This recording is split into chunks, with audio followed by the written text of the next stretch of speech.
Good afternoon. Our presentation today is on Gabor wavelets and support vector machines for grass detection. My name is Lendon Simpson, and I will be presenting the slides on Gabor wavelets, while my partner Michael Lepkowski will be presenting the slides on support vector machines. So, what is our objective? Well, it is to use SVM to create a set of labels that identifies what is grass and what is not grass. Then take the output from the Gabor wavelets and use it with our training vector created from the SVM to test how well we detect grass.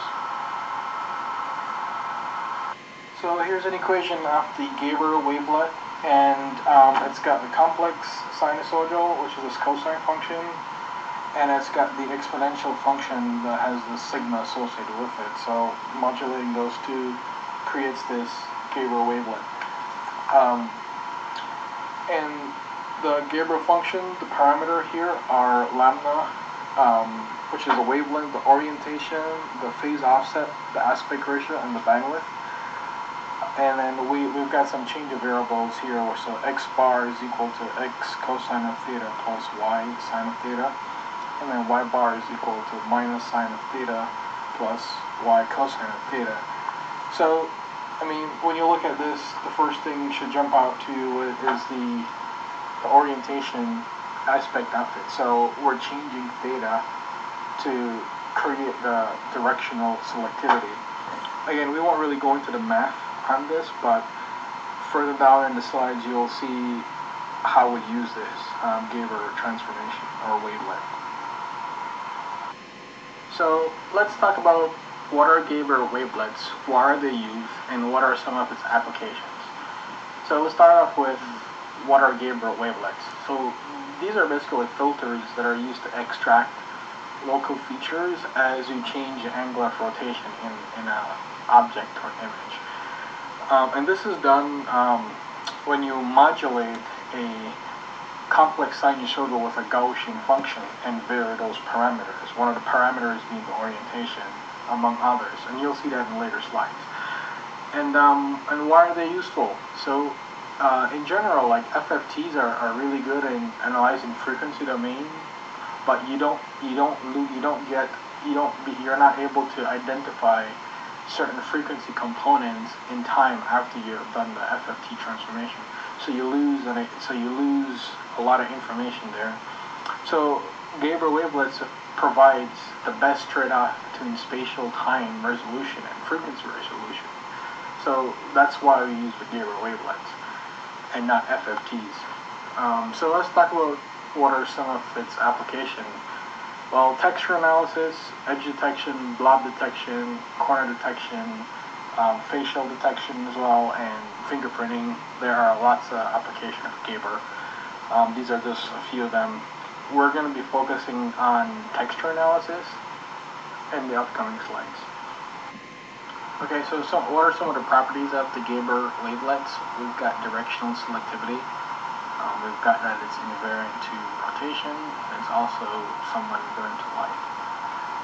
Directional selectivity means that the Gabor wavelet will highlight certain aspects of the image when the image has the same spatial orientation as the Gabor transform. And we'll see examples of that. So essentially, when you rotate the orientation, you're going to see small spurts of white in the image, and that's what we call orientation selectivity or directional selectivity. It's also invariant to rotation, as indicated. So if you rotate the image, again, does the feature still gets highlighted, and we'll see that's being true. And of course, lighting plays a role in every image, so this is also somewhat invariant to light. Some of the disadvantages of the vectors is that, of the Gabor wavelet, is that the feature vector dimensions can get really large. So for example, in a 16 by 16 image, the Gabor feature will be at least 16 by 16, which is 756 dimension. That requires high memory capacity and high computational complexity. So this is the image that we're going to be using, and this image will have Gabor transformations performed in it. It will also have labels created to identify what is grass and what is not grass. So now that we have a good understanding of what our project is about, let's figure out how we're going to test it. So let me explain to you how we're going to test it. So the window to the right that's named Gabor Windows lists all the parameters that has a sliding ruler associated with it. And with the sliding ruler, what we're going to do is vary these parameters, and you'll see the output in the white window down below it. So over to the left, the sigma value here is basically the standard deviation, and it's essentially controlling the envelope of the Gaussian, so it's making it wider or smaller. The orientation, this is actually one of the most important features of the Gabor wavelets, because this is actually going to highlight aspects of the image that are in the same direction of the feature vector. So that's what that is for. And then the lambda, which is the wavelength, is actually a sinusoidal factor, and it's actually controlling the variation of the image. The aspect ratio, this specifies the ellipticity of the support of the Gabor function, and the phase offset is what it is. It's just a phase offset. And the scale is used to, in this case, downsample the image. Okay, now we'll look at the effects of applying the Gabor wavelet. This is our default setting when you run the program. So here we have the sigma value setting to 5, the orientation is 90, the wavelength is 50, the aspect ratio is 0, and the phase offset is also 0. Let me clarify or explain what the aspect ratio is. So we're setting it to 0, which means that when we look at how the Gabor wavelet identifies, say for example in the orientation direction, there's a difference between whether it's elongated or circular in its when you look at the representation. So when the aspect ratio is less than 1, the support is elongated, and when it's equal to 1, then the support is circular. So for every feature detection that we look at, you should see the highlights, the highlights, which is the black across the whites, in the feature vector set. Those should all be elongated and not circular. So that's what that means. And the phase offset, we don't really need that for feature detection. At least not in this presentation. So again, in this example, we have the sigma set up to be 5. The orientation is set up to be 45. The wavelength is set to be 0. The aspect ratio is 0, and the phase offset is 0. And again, with this orientation, what it's showing us is that the image is responding strongly to features which are aligned in the same direction, and their response to the other features are weaker. So that will be the blacks in the background, and the strong orientation are the highlights in the in the image. So here's yet another example of the effect of the transformation. Again, our parameters here are the same, except we're changing the orientation to be 90 degrees. And again, this just shows that there are less features detected with this orientation. Okay, so this is at 135 degrees, and again, we're only changing the orientation. And what this shows is there are more highlights than the previous orientation that we looked at. But I'll also take the opportunity to show what I meant as by aspect ratio. So if you look at the little snippet of image along the left, you'll see the white, black, those stripes. Well, those stripes are actually elongated and they're not circular. So that's what the aspect ratio defines. It defines whether those are actually elongated or circular. So yeah, here we have again another representation at 225 degrees. This has roughly the same amount of content's highlighted as the 135-degree representation, but the orientation is different.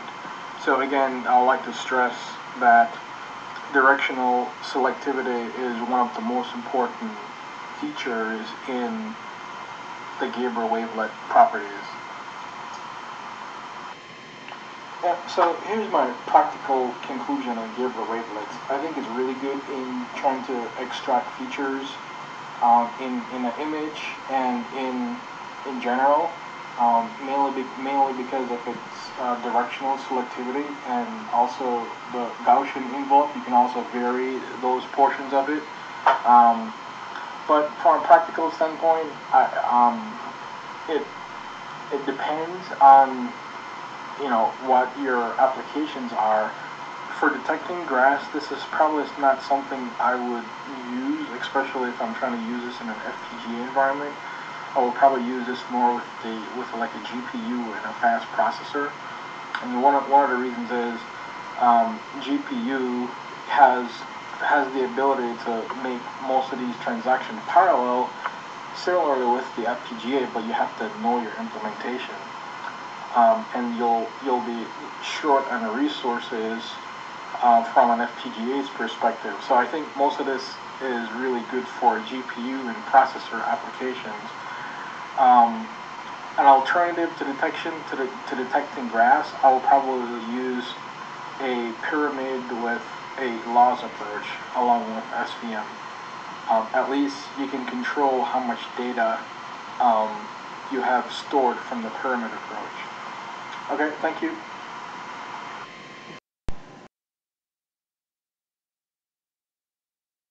Slides on SVM support vector machine. SVM is the machine learning concept that we use to classify regions of our images into grass and non-grass classes. At a high level, SVM sorts n-dimensional vectors into one of two classes. In the figure on the right, it shows two classes of data, blue circles and the red squares, separated by green lines. SVM comes up with the ideal place to put one of those green lines, or green boundaries. SVM is trained by giving it a labeled set of data indicating which class each training point belongs to, and the boundary between these classes can be any shape depending on the type of kernel used to create the boundary. The way SVM, so the thing SVM does is it creates the boundary, and the way it creates the optimal boundary is it optimizes the distance between points in either data set from the boundary. SVM has advantages and disadvantages.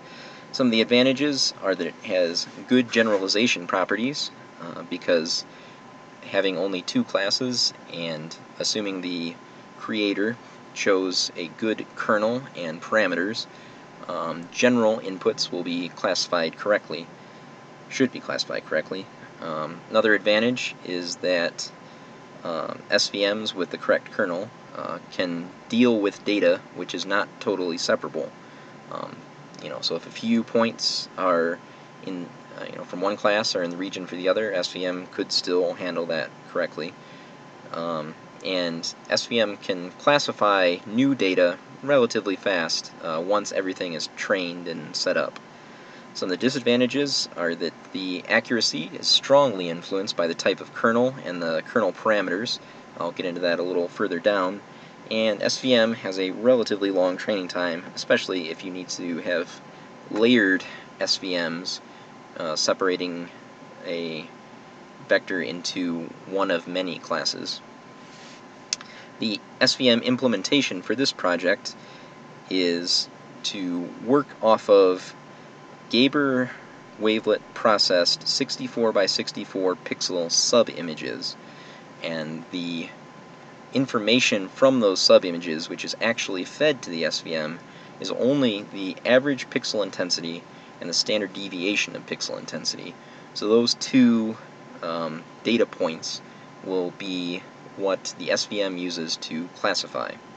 To train the SVM, I broke up the Robot 1 image into 64 by 64 pixel sub-images and extracted the average pixel intensity, standard deviation pixel intensity from those, and labeled each sub-image whether it was to be either grass or not grass. And then the output that I'm getting from the SVM is a tag basically indicating that the sub-image was either grass or not grass. So to create the SVM, I need to choose a kernel. The 3 images in this slide show the decision space. So say it's average pixel intensity on the y-axis, vertically, and then standard deviation of pixel intensity on the x-axis. The data in each of the data points that I'm training the SVM with are the black and white points shown in all 3 images.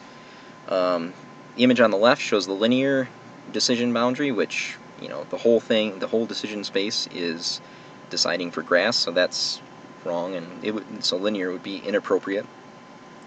The polynomial decision boundary shown in the middle, so that one is a little better, and then in that it has both grass and non-grass regions, but the region shape isn't really related to the data points in a visually obvious way.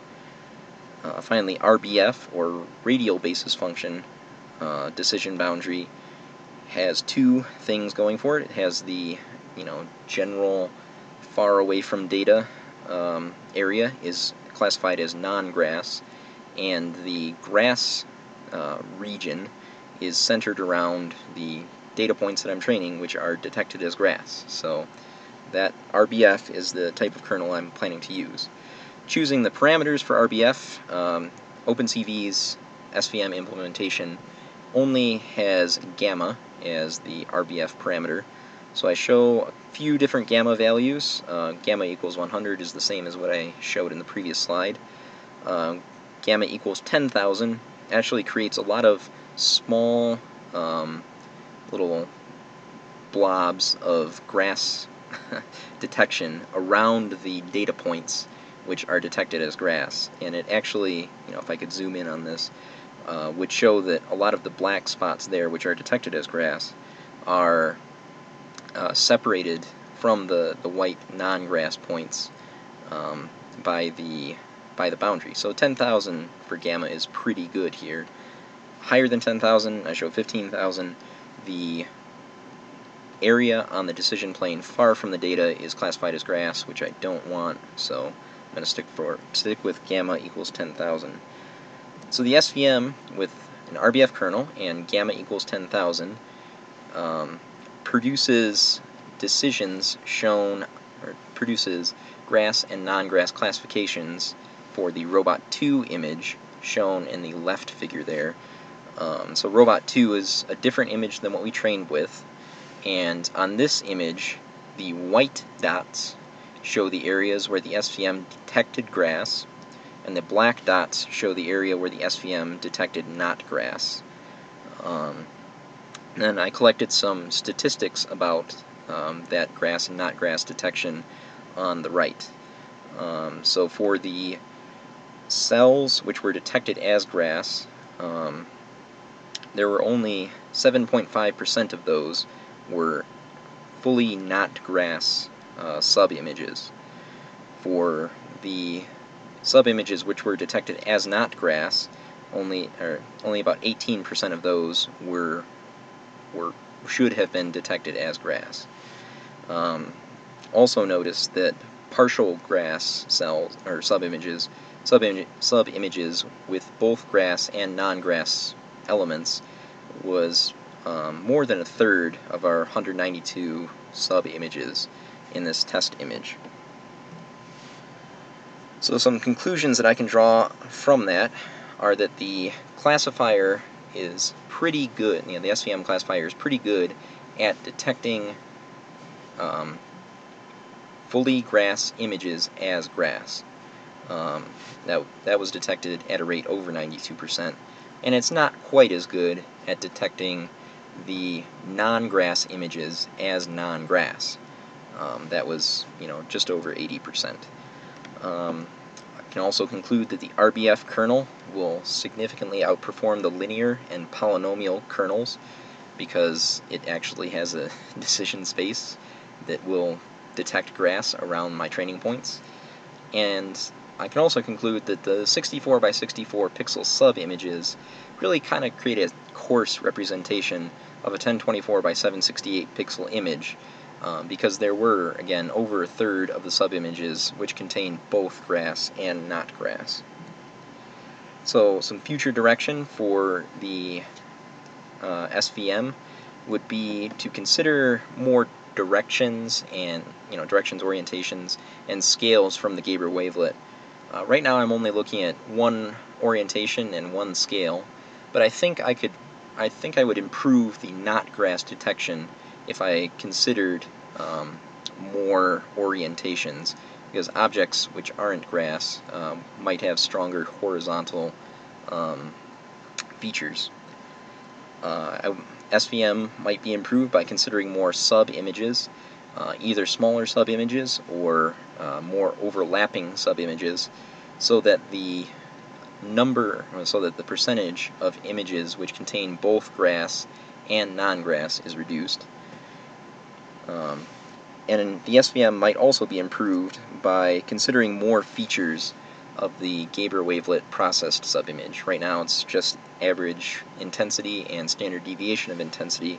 So maybe something like the length of the longest line, or some other information from those subimages might improve detection. Those are some websites that we used to find out about Gabor Wavelets and the OpenCV implementation of SVM. We used a few acronyms. The FFT stands for Fast Fourier Transform, pretty common algorithm for extracting frequency information from a signal.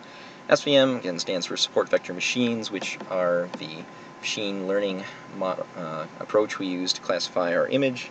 And RBF, Radial Basis Function, was the type of kernel that I used to create the SVM. Our appendix contains the code that we used for the examples and the data that we collected. So that's about all for Gabor Wavelets and SVM for grass detection. Thanks for watching.